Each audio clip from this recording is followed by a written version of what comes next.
And without further ado, what do you think, Jan? Should we begin? We can begin. Yeah, let's go. Super. Bueno. Good afternoon, everyone, and welcome to today's virtual Cafecito lecture. My name is Natalie de la Torre Salas. I am the public archaeologist for the Florida Public Archaeology Network's Southwest region. So I hope everyone, every single one of you is safe and doing well after Hurricane Helen. It's been a challenging time, but I am very grateful that we can still come together today virtually and in person to those who are currently at Florida Atlantic University enjoying the virtual Cafecito watch party. Welcome, welcome, everybody. So we are thrilled to continue our Honrando Nuestra Historia series of events in celebration of Latinx Heritage Month with the special virtual Cafecito presentation by Jan Perez-Rosado titled ¿Por qué aquí? A landscape archaeology approach to the rock art sites of El Yunque.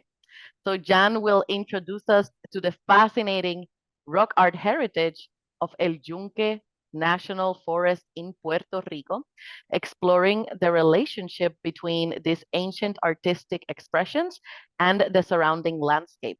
His research offers fresh insights into the experiences of Puerto Rico's indigenous people in the pre-contact period, and we're very excited to learn more about this very important work.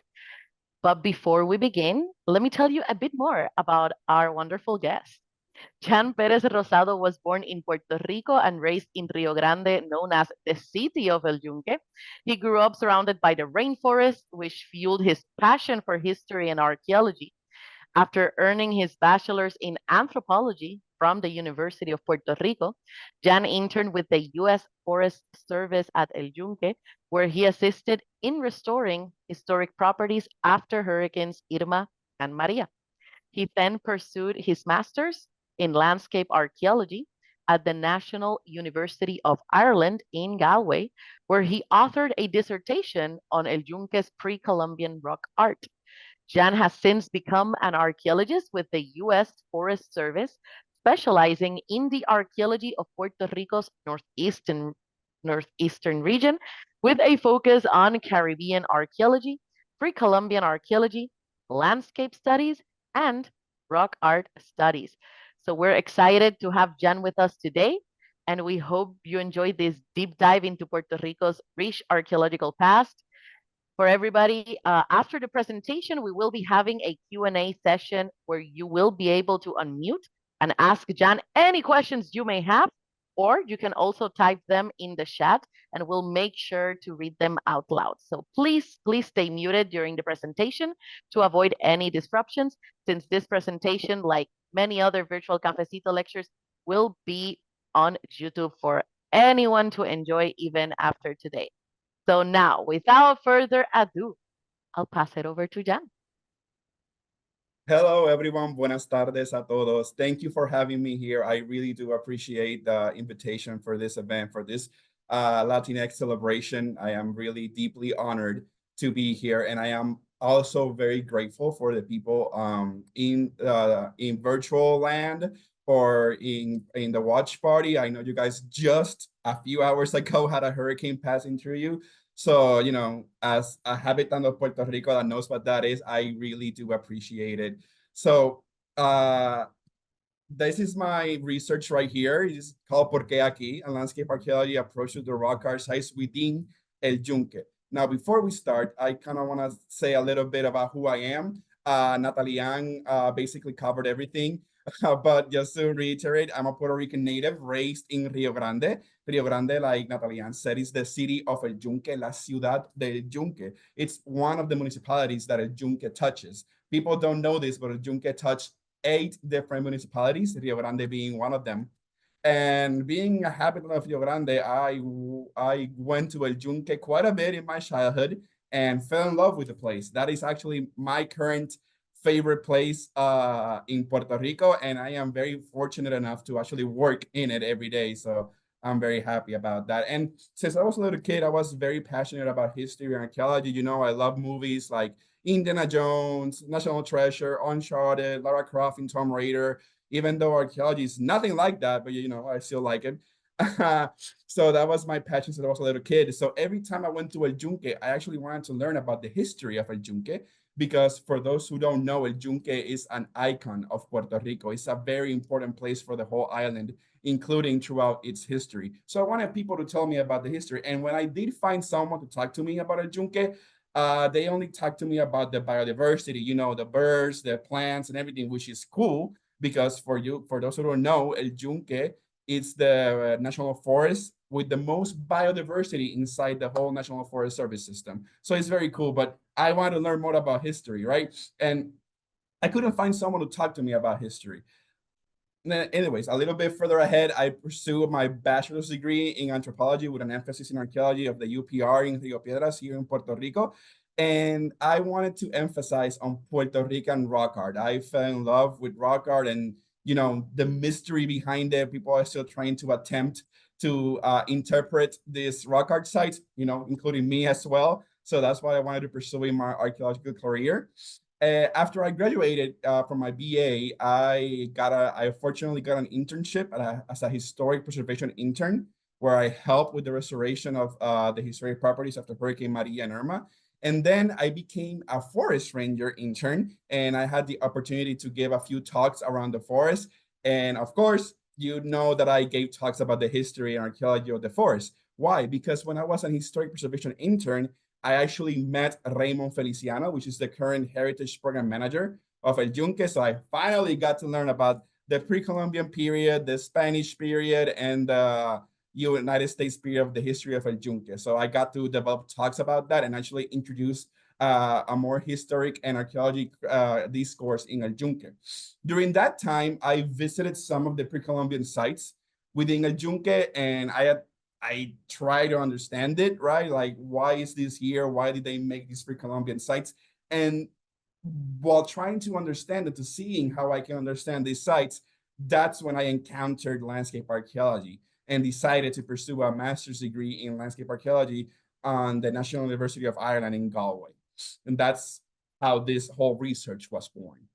So quickly to just bear with me, I have a few slides where I have no pictures. It's just wording, but I just really want you guys to grasp all the terms the terminology that I'm going to be using throughout the whole presentation.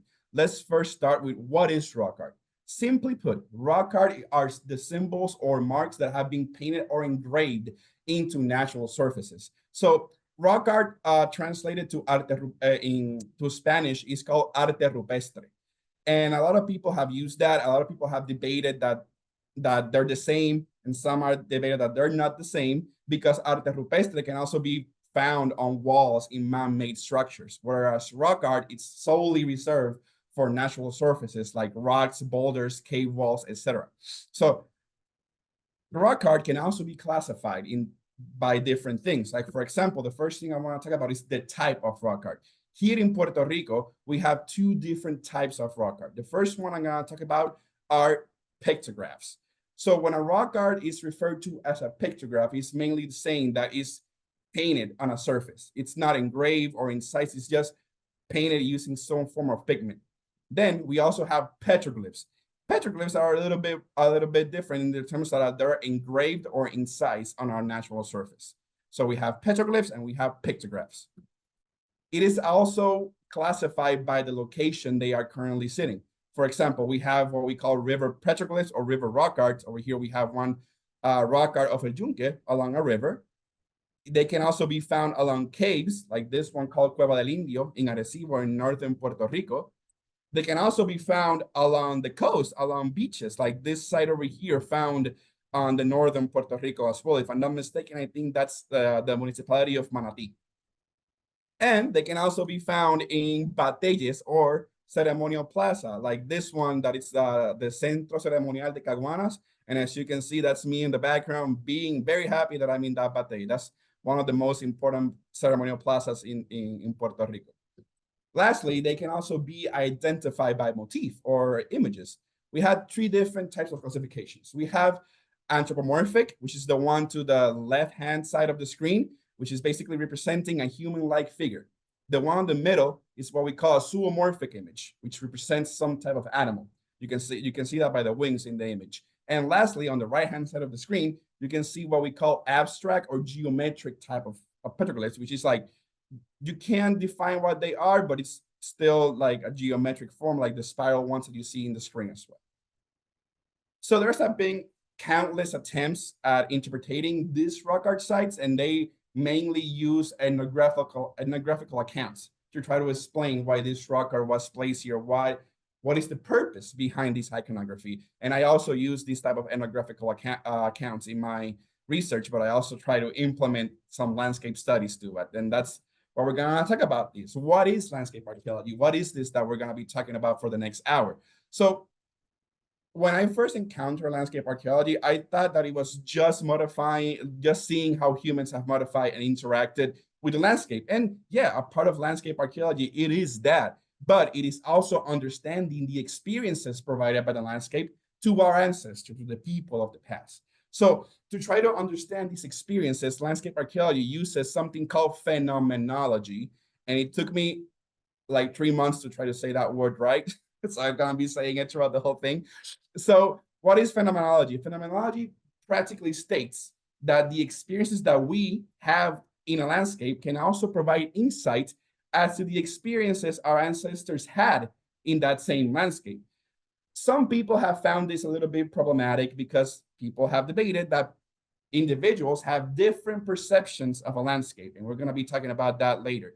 So it is like, even though phenomenology is useful, you have to take it with a grain of salt because some experiences in a landscape can also be biased. So you have to be very careful with that. Throughout landscape archaeology, there are three main terms that we like to use. The first one is natural and cultural landscape. We also have mental landscape, and we also have the symbolic landscape. So when we talk about natural or cultural landscape, the first thing that you need to know is that there is a lot of debate to decide if the natural landscape and the cultural landscape are one in the same. Some people say that the natural landscape is different than the cultural landscape, and some people say that they're the same. Why? Because humans interact with the landscape, but also there are areas that people don't interact with as much. We can say the sacred lands that people do not go into sometimes, but we also have to remember that landscape is actually a human-made term. And we also name these landscapes as well. So, for example, there's a pristine natural landscape that no human has ever touched in their life, but we named it. By naming it, we are putting into the landscape a significance, a meaning behind that landscape. So even though we're not physically touching the landscape, physically modifying the landscape, we do interact with it in our culture. So this is like taking the ordinary from the landscape and giving it an extraordinary interpretation or significance. That is the debate between the natural and cultural landscape. Now, when we talk about mental landscape, we talk about the different perceptions of the natural and cultural landscape. So we as individuals have a different mindset of everything, and that also counts for landscapes. What I think about the landscape is not necessarily what Natalie Young thinks about the landscapes as well. And this can be attributed through social factors, physical attributes. Some people don't like, to go into the countryside, into the nature, because they know they have to walk, they know they have to hike, and some people just don't like that. While some people love that as well. And there's also individual preferences. The example I like to use the most is my fiance. My fiance loves the city. She is in love with the downtown city of Santurce in San Juan, but she does not like the countryside. She does not like the forest. Whereas me, I adore the forest, but I do not like the city downtown landscape. So my mental landscape of the city is going to be way different than the mental landscape of my fiance that loves the city. So there we go. We have different perceptions of the landscape, and also time. Time can change our perception of the landscape as well. Lastly, we have the symbolic landscape. Basically, we create symbols and signs that we put in the landscape, and these symbols act as agents of communication, reproduction, and experiences for individuals within a society. Symbols in the landscape are created when society transmit their values, narratives, and ideas to it. And also, like the mental landscape, these symbols can be perceived differently within each individual landscape. One example I like to give is that when we're in the forest and a trail or an area gets too dangerous for the public, we put a danger closed sign in it so people don't go in. Some people might see the danger closed sign and, okay, this is dangerous, we're not going to go in. Whereas some other people look at the danger closed sign as a challenge, like, oh, that's dangerous. I wonder if I can do it. So where some people take it as a warning, some take it as a challenge. So even though it's the same symbol, there's also different perceptions of it. And these symbols can also change with the passing of time. So after learning all this terminology of landscape, the question occurred to me, how did the pre-Columbian inhabitants of Boriquén, which is how Puerto Rico was called in the pre-Columbian times, how did these people perceive the El Yunque? So for this, I developed a research question for my research, of course. What can the understanding of the landscape and its context tell us about how the rock art was experienced in various pre-Columbian sites in Puerto Rico? And to answer this, I developed three aims. The first aim is to understand why particular places were chosen for the placement of rock art. That's where I want to answer el por qué aquí of my title, why here. Also, to understand how these rock carvings were experienced by the population who created and used this. And lastly, I wanted to provide further understanding in the interpretation and meanings of these rock carvings by linking the relationship with this landscape with the already postulated theories in terms of the human activity and behaviors in pre-Columbian times on the island. Whew, that was long. So I used two main methodologies for my research. I did want to implement techniques related to phenomenology because I did find it interesting, but to be cautious of that bias of in phenomenology, I also combine it with an analysis in the ethnographical accounts that I could find. So that way I have an insight of the experience that these pre-Columbian inhabitants might had in this landscape. And lastly, I also use a locational analysis because I compared the physical characteristics of the various rock art sites within El Yunque to try to explain the experience that El Yunque provided as a whole to these pre-Columbian inhabitants of Puerto Rico. So now we're gonna see a lot of pictures finally, right? So first, El Yunque, as I've said before, countless of time was on my case studies. For those who don't know, El Yunque is located on the northeastern part of the island of the archipelago of Puerto Rico in the main island. You can see it right there outlined in the map. And like I said, it's a great destination for a lot of tourists and locals. We have a lot of waterfalls, hiking, observation towers, etc. Apart from the biodiversity as well. And then we have a lot of history in El Yunque. Today, we're only going to focus on the pre-Columbian history because if I talk about the history of El Yunque, I will never finish. So what do we know about the pre-Columbian period of El Yunque? So far, no evidence has been found that hints at habitational behavior within the upper mountains of El Yunque. So I don't want to say that El Yunque has been explored in its entirety, but it has been explored thoroughly. And through all those exploration and expeditions, we have not yet found any evidence that these people lived in the forest. And of course, the big question is, why is that? So there's two main theories.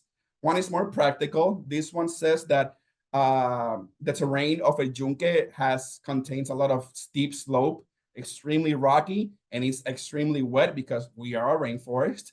So the pre-Columbian inhabitants could not harvest or plant yuca, cassava, which was their favorite crop. So it wasn't an appealing place to live in.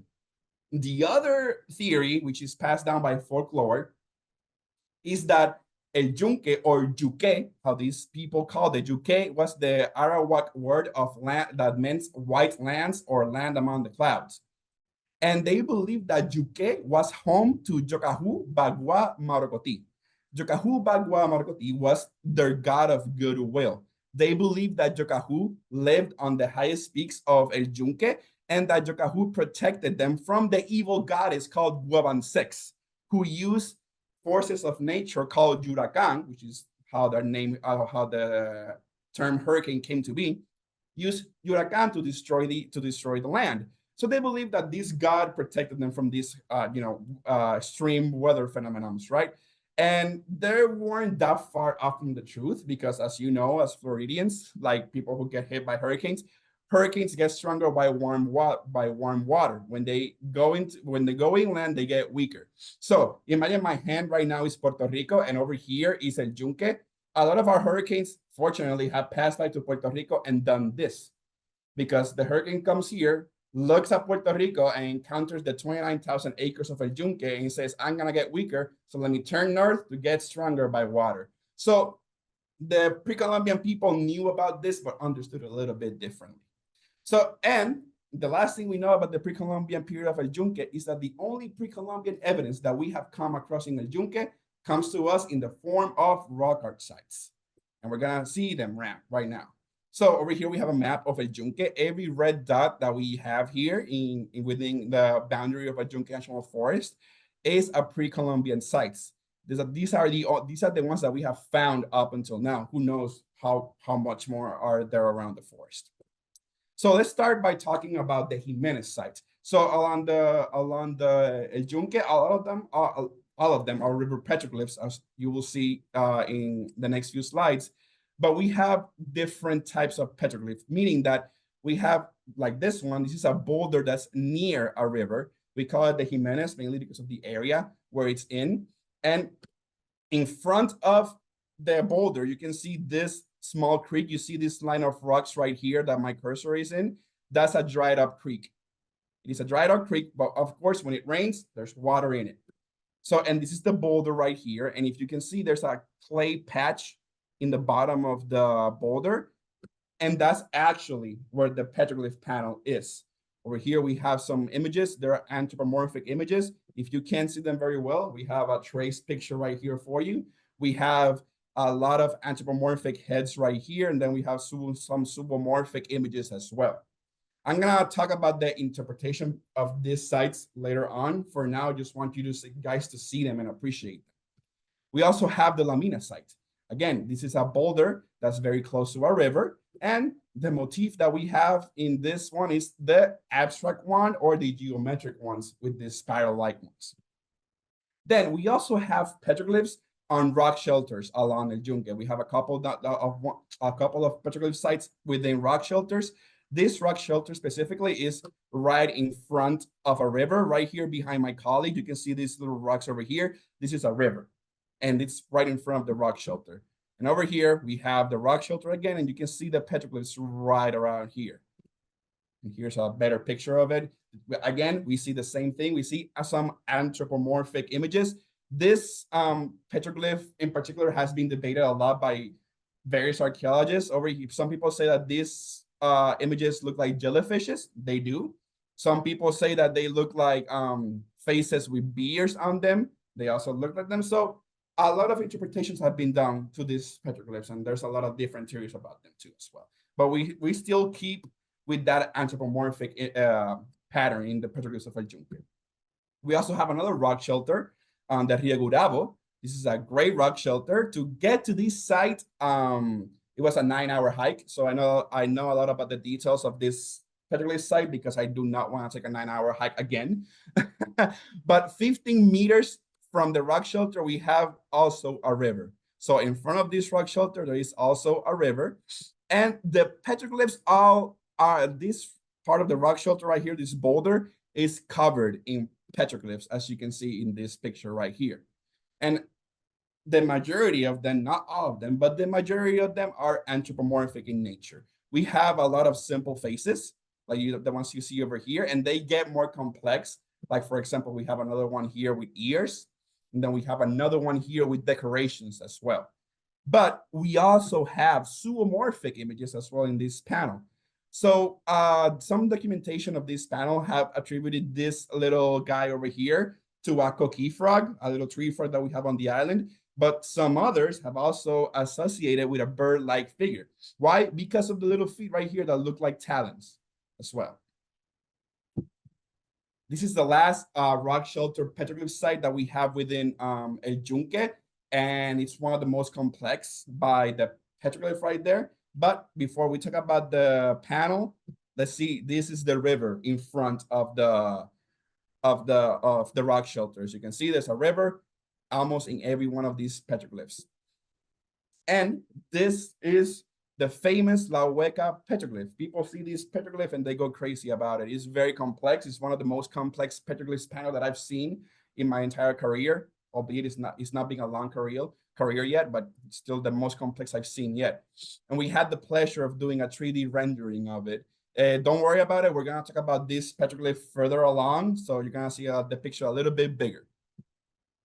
Then we also have petroglyphs inside the rivers. Like, for example, we have this one called La Coca Palenque, and you can see the petroglyphs is right here. This is the boulder, and this is the river right here. I do apologize. I did not have time to trace it, but you can see the faint lines of the anthropomorphic figure right here in the river as well. Now, these ones are a little bit of concern to us because the rivers, they tend to get flash flooded because of the rainfall of El Yunque, and water erodes the rock. So eventually these petroglyphs are gonna be erased in time. That's why we're trying to document it as well as we can.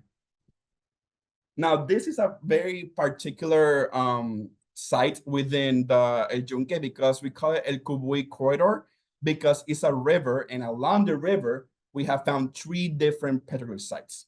We attribute the 3 pounds to the whole site, but they are very distant to each other. So we named them by the number, Cubuy number 1, Cubuy number 2, Cubuy number 3, from north to south. So this is the first one. This is the location of the first one. You can see there's a river, and the river forms a natural pool along its course. And this is the petroglyph that we have in this river. To your left-hand side, you can see a zoomorphic image because of a winged animal. And to the right-hand side, you can see another anthropomorphic image. We have here face with earrings and the eyes, and then we have a bound body. And we're going to talk about what a bound body is further along too as well. And then we're going to go to the number 2. Again, we have the boulder in the river, and the panel is right there. And in this one, we have some anthropomorphic figures, and then we also have some zoomorphic image, like the wing, the representation of the winged animal in the middle of the panel. Lastly, we have Cubuy number 3.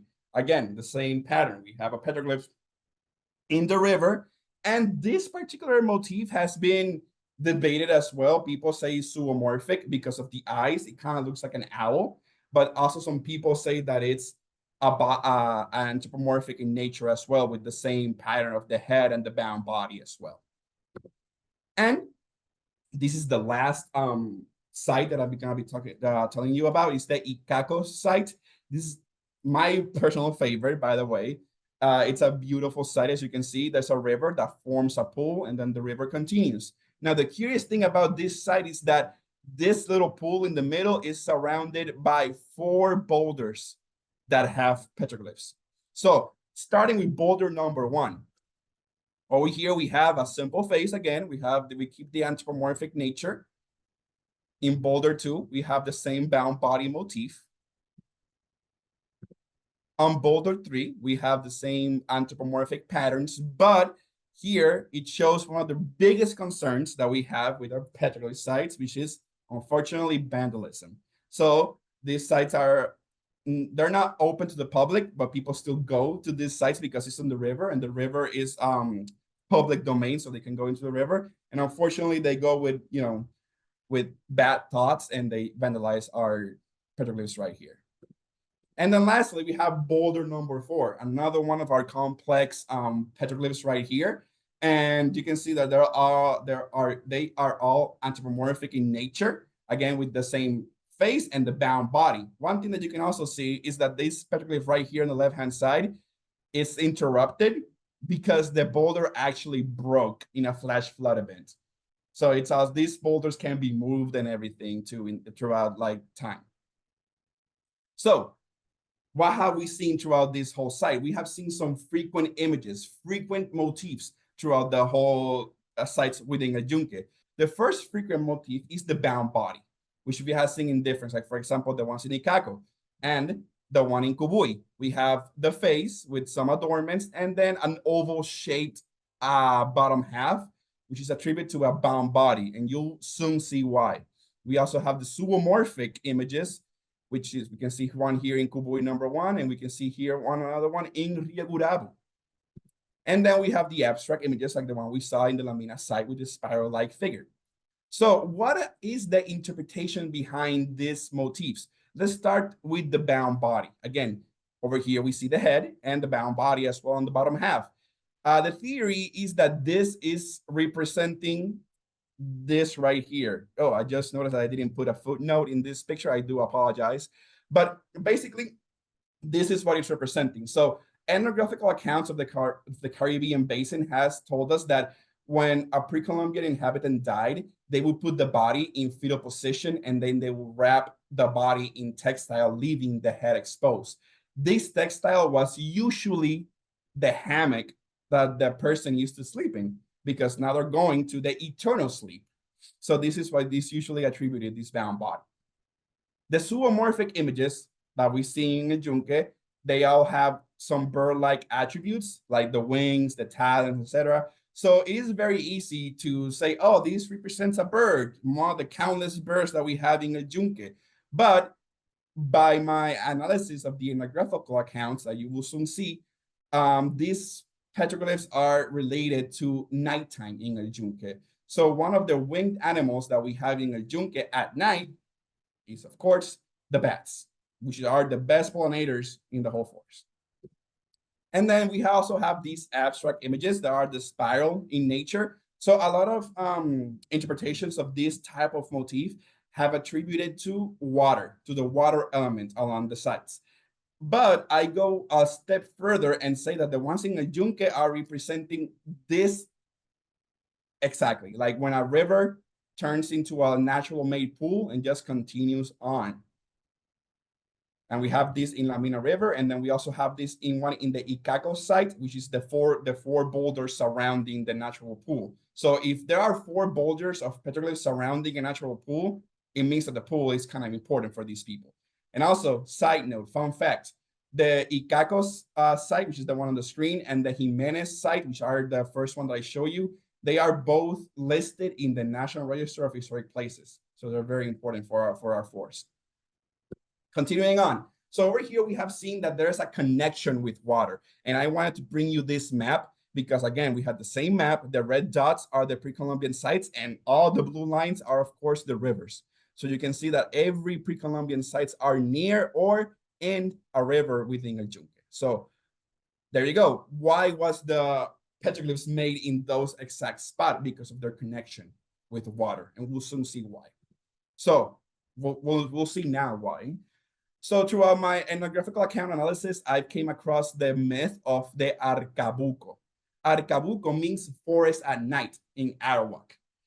And specifically, Arcabuco, in the Arcabuco realm, appeared a strange phenomenon because these people believe that at the forest at night, a realm, like a new realm will appear at night that connects the land of the living with the Coabe, the land of the dead. So they believe that in Arcabuco, this is particular spots along the rivers within El Yunque, in these natural pools, a portal will form and the bats will swoop down to this portal and then come out of the portal of the pool carrying a spirit of a dead ancestor. Because these people believe that the realm of Arcabuco was a realm where the spirits of ancestors will just walk along at night. This explains a little bit more, or tries to explain why these people didn't live in the forest. Because I don't know about, I don't want to say everyone, right? But some people might not like encountering, dead spirits at night within a forest, right? Some people might do, some people might like it, but personally, I wouldn't like it, right? But these people also believe that if one of these spirits touched you, you will go with them to the realm of the dead. And of course, you don't want that. So this also tries to explain why these people didn't want to live in this particular area of the island. Now, let's talk about this great petroglyph right here, La Hueca. I named this slide The Curious Case of La Hueca, because this is the perfect petroglyph that summarizes the whole realm of Arcabuco. And it's, again, within the forest, within El Yunque, and connected to the water, very near the water. So to interpret this petroglyph, I also divided in two. Over here, as you can see by the red squares. Let's start by talking about this one specifically, the one on the right-hand side. Over here, we have pictures of bound ancestors. We have, again, the face right here. We have again, a necklace, a form of adornment. And over here, these cross-stitched lines are representing that bound body in the hammock as well. And also over here in this top right corner, we have the same motif, but in a much smaller scale. And when you're in the site, you kind of see them like they are like in a single file as well, like walking towards something. And the most curious thing, and this is highly debated as well, but over here in the bottom right corner, we see a small figure of a sun. You can see it right here with the face right here, and then the rays right here. So if there's a figure of a sun, very small on a bottom right, that is symbolizing the sunset as well. Let's go back to the same thing, and we're gonna talk about this specific one over here. Over here, I do attribute this specific motif to a possible deity. Why? We have over here, first, we have the face with the eyes, and then we have a headdress. This particular motif reminds me a lot of this one right here.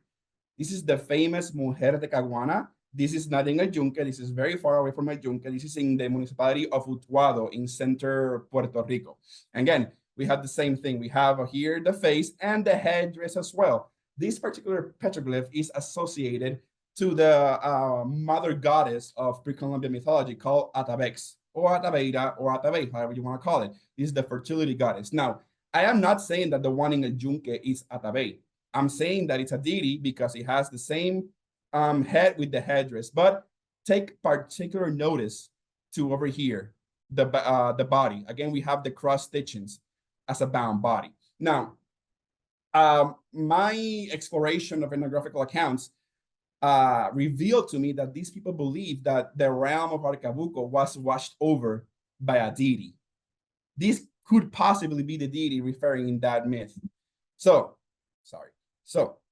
going back to the petroglyph over here, we have the whole myth of Arcabuco is explained in this petroglyph over here.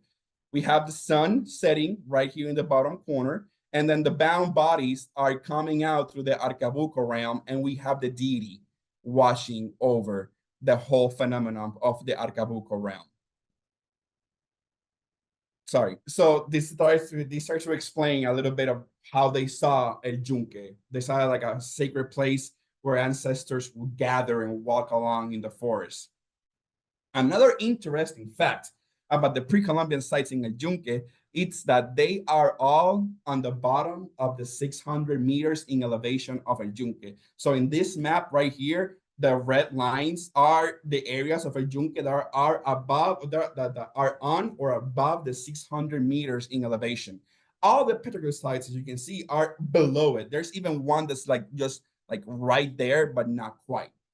Now, ecologically speaking, in the 600-meter marks of El Yunque occurs a phenomenon that only happens in rainforests. So part of the Yunque being a rainforest, it's apart from the constant rainfall and everything, is that this is where clouds form.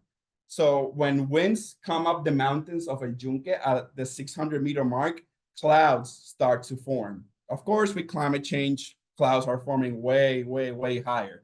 But before climate change, it is possible that El Yunque looked like this. It is a picture taken from one of the from the eastern sea of Puerto Rico. You can see the mountains right here, and you can see that it's perfectly covered almost half of El Yunque. Now, before I told you that these people believe that the great god of Jocahu lived amongst the peaks of the island. They believed that the cloud coverage, the constant rainfall, the thunder that happening in Yunque was the manifestation of this god's power. So El Yunque was a sacred place to these people. Now, let me talk a little bit about how petroglyphs are formed. So the ethnographical accounts of Fray Ramon Pané relates to us that how petroglyphs, which are also referred to as semis, is one of the semis of the pre-Columbian mythology. How semis are made or petroglyphs are made is because a pre-Columbian inhabitant is walking along the forest and he notices something strange happening, like a bird that's not supposed to be there, a tree that is moving where there's no wind happening along the forest. And this particular pre-Columbian inhabitant went to the Beique. The Beique was the shaman of the village of the pre-Columbian inhabitants. Then the Beique will go to the place that the inhabitant told him, and he will start the ritual of La Cojoba. The ritual of La Cojoba was basically taking small shells, small bones, and the seeds of the cojoba tree. He will smash them and he will smoke it. This will produce an hallucinogen effect, and he will see all those things. And what he saw is what he engraved in the rocks. So the Arcabuco realm was something that was perceived by these Beiques, which were the ones that were most connected to the pre-Columbian mythology. Now, again, these whole sites are below the 600-meter mark. So not even a Beique will dare enter the clouds among the top of the forest. Why? Because they believe that the bottom of El Yunque, over here, the bottom of the 600-meter mark, was the Arcabuco realm.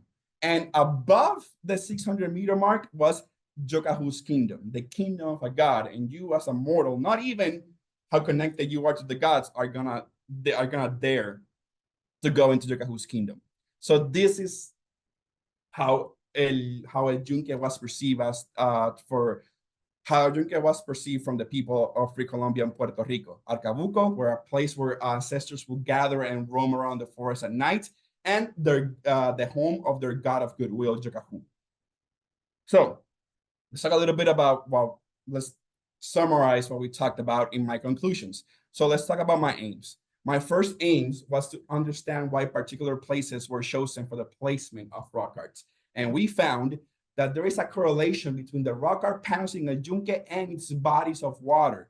It is highly possible that these rock art sites are connected deeply with the water element in the Yunque. My second aim was to understand how these rock carvings were experienced by the population who created and used them. And I found that it was possible to recognize how the experience provided by the rock art and the landscape of El Yunque was associated to a ritual of the ancestors as well.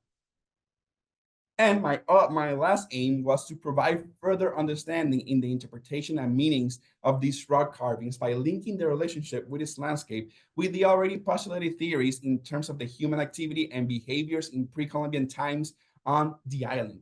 And by linking the representation of these rock art panels and the relationship with the characteristic of the landscape, I found that these sites can be attributed to the myth of the kingdom of Arcabuco. These all help me answer my question. What can the understanding of the landscape and its context tell us about how the rock art was experienced in various pre-Columbian sites in Puerto Rico? So the various pre-Columbian sites that I used in my research was the one within the Yunque National Forest. What did I understand about how they were experienced? Where we saw a lot of images representing dead ancestors and bats and spirals that explain this Arcabuco realm, this like spatial sacred place where ancestors would gather at night. Now, it is my hope that this research shows the importance of landscape archaeology for the Caribbean. Why? Because this research demonstrated how this branch of archaeology helps in obtaining new information about the experiences that past population had in specific areas or landscapes. And also, it showed that the phenomenological, Jesus Christ, methodology used cautiously to prevent biases, demonstrate how these techniques can help explain the meaning of purpose of rock art sites. So again, there's a lot of mysticism, a lot of mystery on the rock art sites of Puerto Rico. And through landscape archaeology, I was able to, find an explanation, find a theory of the purpose of the pre-Columbian rock art sites of El Yunque. So these can also be implemented throughout other sites of the Caribbean and in the world. This is not only reserved for rock art sites. This can be attributed to habitational sites, ceremonial sites, etc. And that's it, guys. Do you guys have any questions? Thank you, Jan. So, yes, this has been a fantastic, incredible, and exciting presentation. So, if anybody has questions, you can raise your Zoom hand or unmute yourself or write them over the Zoom and we'll read them out loud.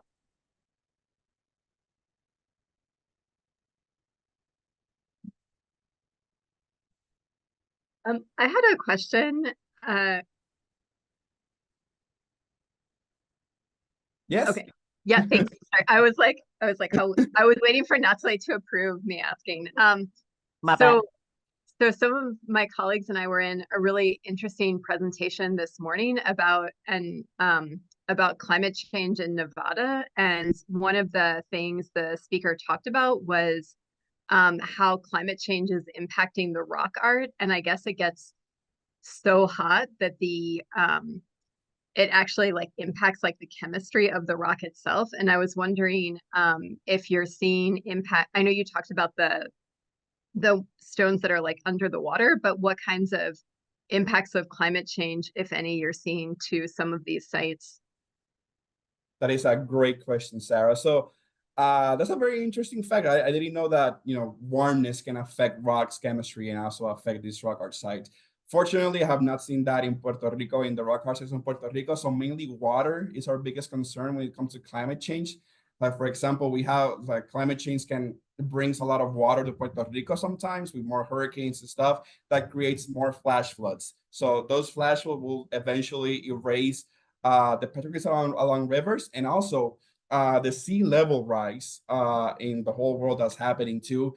It's also eroding the petroglyphs on the beach sites as well. Those are like the main two big concerns that we have with climate change in terms of petroglyph sites as well. Thank you.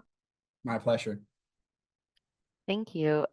Jan, I had a question too, and it's mostly about documentation. So you did mention that sometimes you have to hike even 9 hours to go and locate the sites and record them.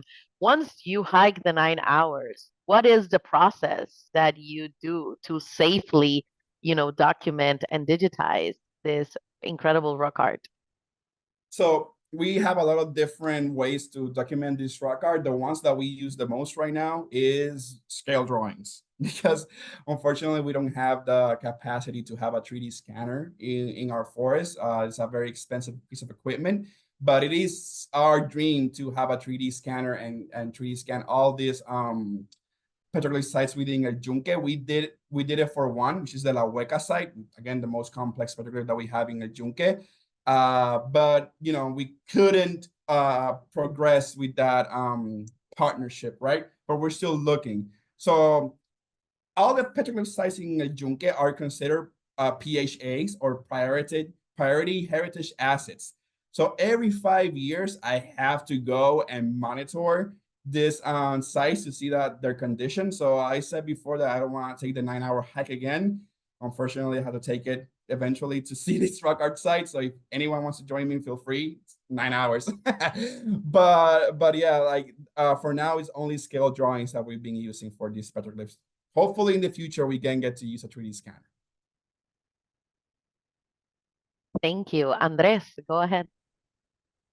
Great presentation. Thank you so much. I wanted to ask you, I'm currently also working in Puerto Rico, mostly related to plazas and bateys, and these tend to be associated directly with the petroglyphs of the pictographs.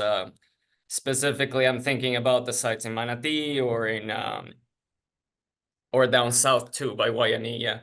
And I was wondering, I know you mentioned that there's very little evidence of actual occupation in El Yunque, but I was wondering if you've come across any sort of landscape modification, like maybe bateys or plazas or terraces or something beyond just the petroglyphs.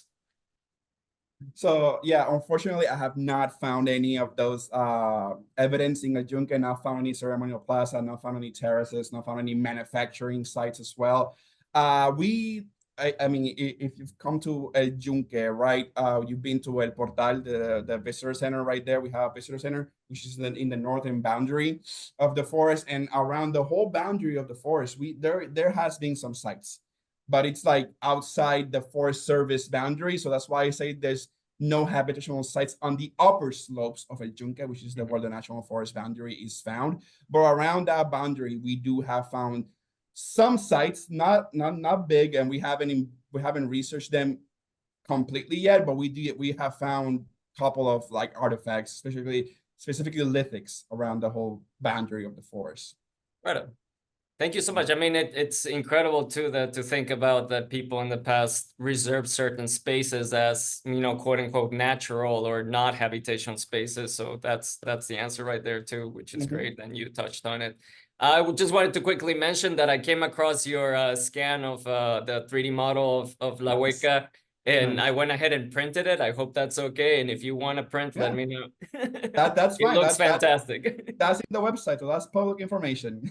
Nice. Awesome. No, I appreciate that you put it out there and you make it downloadable, because a lot of people don't. And again, it's just an image. So Exactly. yeah, thank you. My pleasure. Awesome. Natasha, go ahead.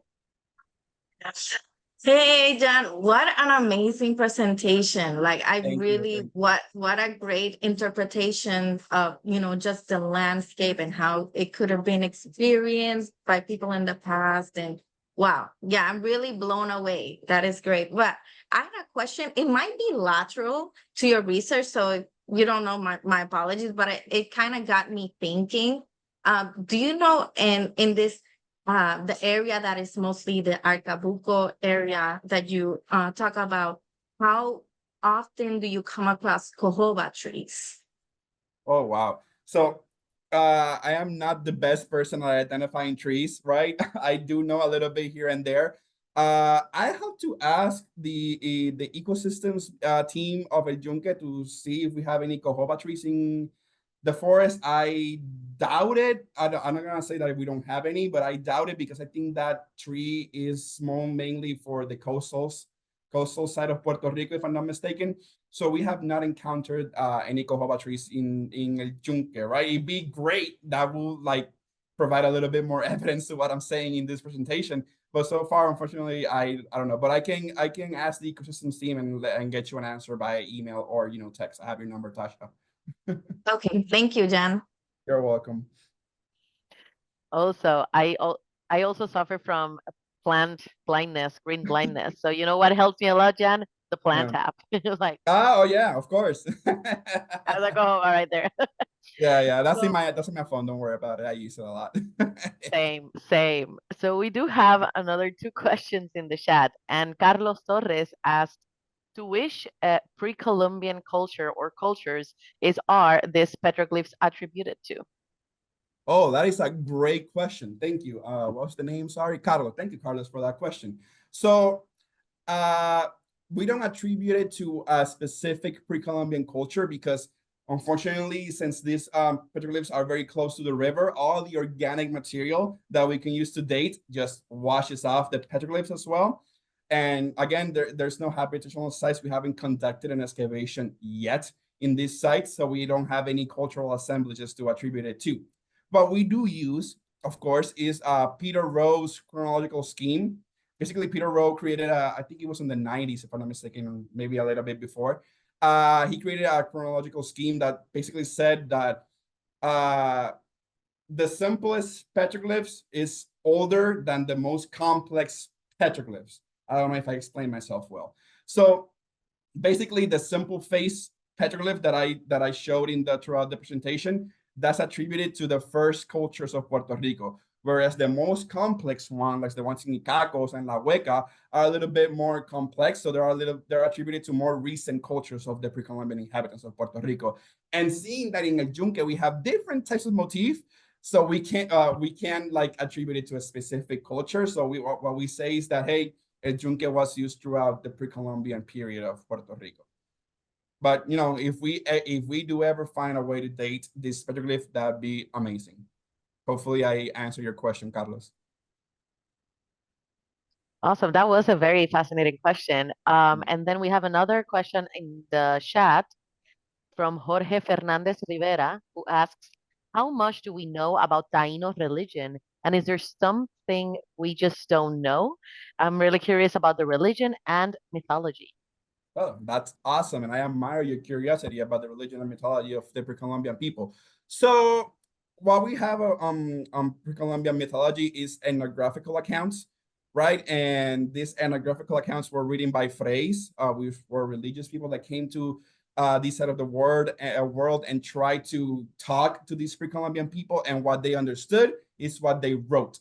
So what we know is that the pre-Columbian mythology is not reserved to one specific island of the Caribbean, otherwise to the whole Caribbean basin. So the whole pre-Columbian inhabitants of the Caribbean believe that Yocahu lived on El Yunque, just as the whole people of the pre-Columbian Caribbean believed that Pico Duarte, which is the highest peak of the DR and the whole Caribbean, that from that peak, the moon and the sun came to be as well. So we do know, we have a lot of like, we have the whole story of the mythology almost like written down. There's a few books that have been out and about. There's one called, I had it like nearby me, but it's called The Mythology and Religion of the Taínos, and that explains it very, very well, the whole mythology of the pre-Columbian people in the Caribbean, and I do recommend you read it.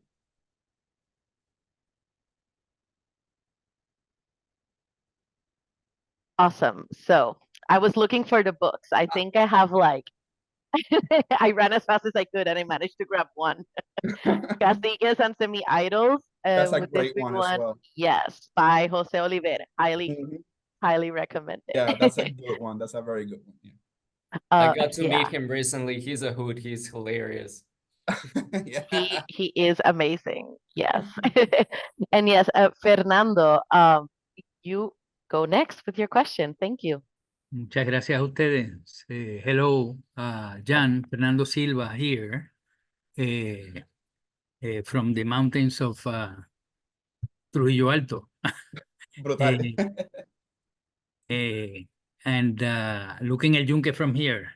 Let me ask you two questions. One, if you might probably know the inventory of rock art of Pedro Alvarado.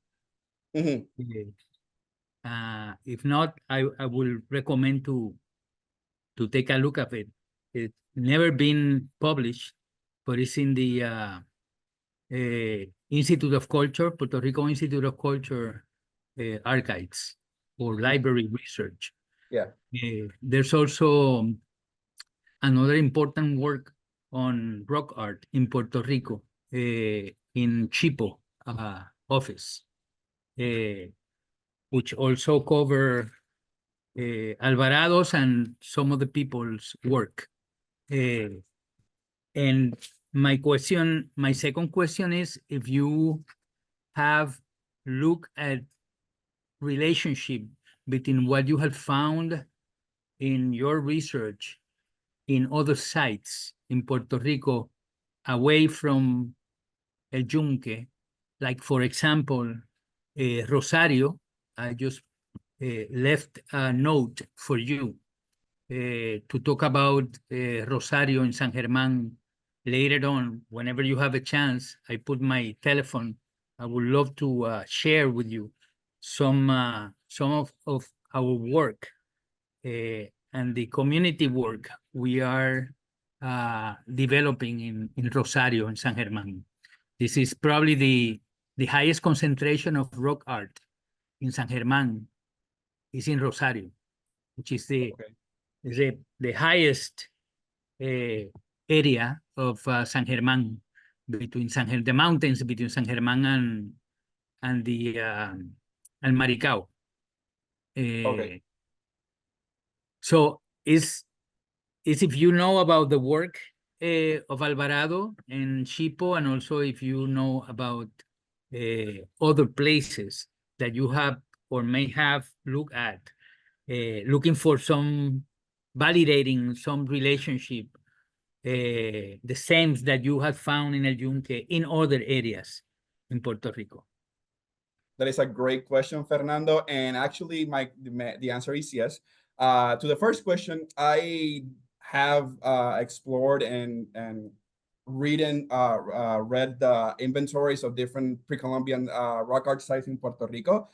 And so, yeah, but I don't know if the Pedro Alvarado inventory is the one I read. I do know that Michelle Hayward has an inventory of these sites, and I think it was made in the 90s, and that's the one I used. And when I say use, it's because one of the chapters in my dissertation in this research that I didn't put in the presentation because of time was to compare the phenomenon of Arcabuco in El Yunque with different areas in Puerto Rico. And yes, we have found a specific type of relationship, the same relationship with the petroglyphs and the water. It can be found throughout Puerto Rico, and also the pattern of the motifs, the bound ancestors, the bats, the spiral are also repeated in these other sites. One of the sites is the Rio Caonillas and Rio Grande Arecibo corridors. They all have petroglyphs near water or in the water, and they all have the same type of motif that I showed you in El Yunque. So the curious thing that tells me that this Arcabuco realm was not reserved only for El Yunque. It was mainly throughout the whole forest of the islands as well. What I did find different than El Yunque is that some of these rock art sites had an habitational sites very near this petroglyph site. So that was the only difference that I saw. But yeah, like the same pattern that we see in El Yunque can also be seen repeated in Puerto Rico. I did not explore furthermore from Puerto Rico because I only had a year to write this dissertation, right? But it'd be really cool to see if other sites along the Caribbean have the same type of phenomenon. The curious thing that I also saw is that even though the motifs were the same, bound bodies and spirals and bats, you can see some stylistic differences. So, different cultures draw differently. Like the people that draw petroglyphs also have different skill sets as well. So that was very interesting to see. But yeah, the pattern that we see in the Yunque is repeated in other sites along Puerto Rico. Hopefully I answered that question. Good. Thank you. And my phone is there, so anytime you have a chance over the definitely. weekend or next week, I would love to talk to you about it. Okay? Yeah, that sounds great. Thank you very much. Of course. Thank you. Well, does anybody else have more questions? Oh, yes, there is one more question by Alexa. Alexa says, amazing presentation. In your interpretation, do you think the petroglyphs were created? Oh my God, the real Alexa in the background just spoke. Oh no, I am so sorry. My bad. In your interpretation, do you think the petroglyphs were created during the day or night? Time seems to be important to the spiritual and ecstatic aspect of these sites. That is a great question, Alexa. So yes, I said Alexa very loudly, so it activates again. But yeah, it's a good question. I do believe it was carved during the night because, like I said before, this Beikes, the one that did the petroglyphs, did the ritual of La Cojoba, and that will create some hallucinogen effect, and what they saw under that effect was what they produced in the petroglyphs. So if they saw the phenomenon of Arcabuco happening, which we know it only happens at night, then it's probable that he or she was there at night doing this rock art. Awesome. Thank you so much. I think this has been super groundbreaking, and even though I'm also native to Puerto Rico, I feel like I just learned so much with you, Jan. I am very excited at the prospect of learning in the future about different petroglyphs that are in other areas of the archipelago. Me being a Southwest gal all the way from Cabo Rojo, I'm very interested in those petroglyphs from San Germán. So I hope I go visit again, not only El Yunque, but other sites. And if you haven't been to El Yunque, or if you haven't been in years, I exhort you and motivate you to go back, say hi to Jan over there and get a VIP tour with him. I am putting in the chat 3 links. One is for the Florida Public Archaeology Network's website with all of the Honrando Nuestra Historia events. This is just one of many events that are happening across the state to celebrate, National Latinx Heritage Month through these, again, series of events. Also our Facebook and our Instagram, so you can reach out to us. We will be putting this presentation on our YouTube channel.